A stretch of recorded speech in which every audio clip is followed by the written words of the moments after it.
Good afternoon, everyone. This is David Panganoron from BSIT 3K, and today, we're going to talk about blade templating in Laravel.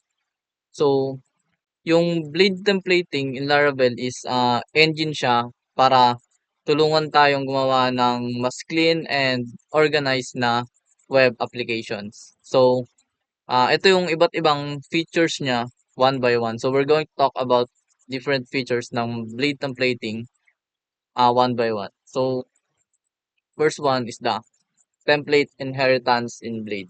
So, template inheritance allows you to create a base or layout. Child view, child views extend this layout and only fill in the parts that change. So, basically, kunyari, merong isang template.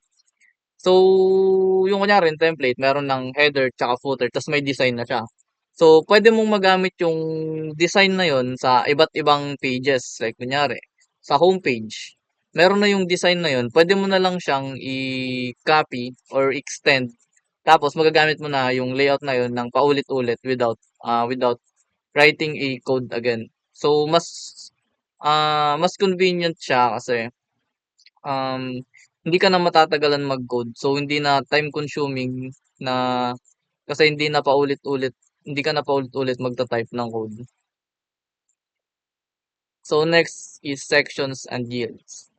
So, sabi dito, sections is used inside child views to provide the content for those placeholders. Multiple sections can be created for different parts of the page like titles, body, content, or sidebars. While yields works as a placeholder inside the main layout where content will appear. This tells Blade where the child views content should be placed. So basically, we can think of the section as a blank page.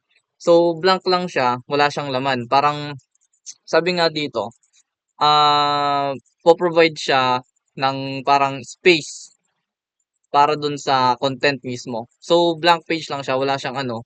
Tapos, tong yields naman, dito naman nakalagay yung contents. Parang magkasama sila. Yung sa section is blank page, while yung yields is yung content. So, um, this separation helps manage different views easily and ensures the overall structure of the application stays consistent while still allowing for unique content. So, yun yung section and yields. Section is parang blank lang siya, blank page. And dun mapupunta lahat yung content. Dun siya mag-appear. Blade control structures. Oops.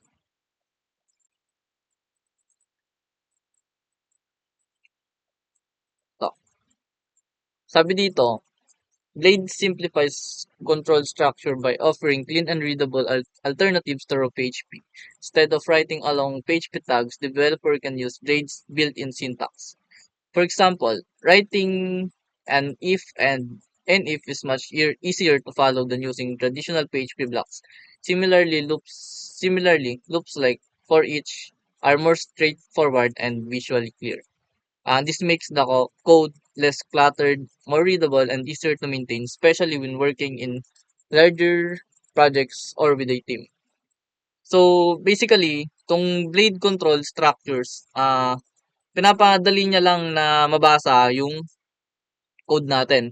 So, instead na magta-type ka ng sobrang habang mga PHP tags like, 'di ba, pag sa PHP maglalagay ka pa ng PHP, ganyan, tas may mga sign pa na tas question mark, tas if, tas user, ganyan, ganyan. Sobrang haba niya. So, dito sa control structures is parang, dito sa Blade is mas pinasimplify niya yung mga tags ng mga if. Like, dito lang, example dito is, maglalagay ka na lang ng if user instead na if tapos may mga lalagay mo pa ng PHP tapos iba't ibang signs. So yun, tong blade control structure is mas pinadali niya lang na mabasa mo yung mas readable na siya compare sa raw na PHP. Tong syntax in Blade. Sabi dito, the syntax in Blade. Ito, tong syntax na to, yung semicolon, I mean, curly braces. Syntax in Blades used to output variables or data. So, yan. So, itong syntax na yan is ginagamit siya para mag-output or mag-display ng data or parang ginagamit siya para print out ng variables. So, this prevent harmful codes like malicious JavaScript from running in the browser, protecting the application from XSS or cross-site scripting attacks. So, nagse-serve din 'to as a security para, parang binablock niya yung mga harmful code na puwedeng mag-cause ng error sa ginagawa nating page. So, binablock niya para hindi ma-harm yung system natin. So, yun yung purpose niyan. Component and slots. So, this is the last one na tatakal natin. Blade provides developers with an organized and efficient way to build views by combining layouts, sections, and reusable components. Its clean syntax for control structures improves readability while automatic escaping in yung sign na yan ensures security. Overall, Bleed not only makes code cleaner and faster to write, but also makes application easier to maintain and scale in real world projects. So basically, itong components is um hinahayaan niya tayong mag-build ng mga reusable na pieces of UI. Like for example, mga button, cards, mga or alert box. Tapos pwede natin siya magamit sa iba't ibang places like for example,